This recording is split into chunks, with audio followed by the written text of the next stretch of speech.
智能守護中裝置包括4支盒、門感器、人感器、SOS 呼叫按鈕、煙霧感測器。功能1：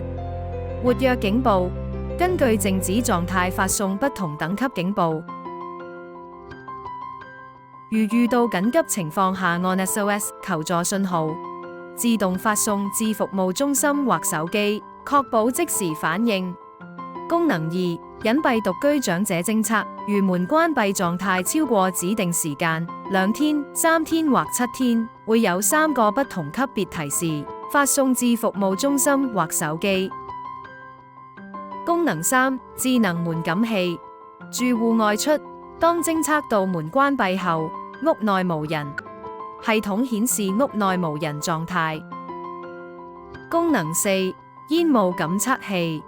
當偵測到火警時，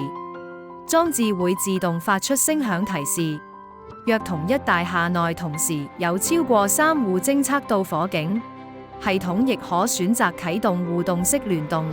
觸發其他住戶的火警警報聲。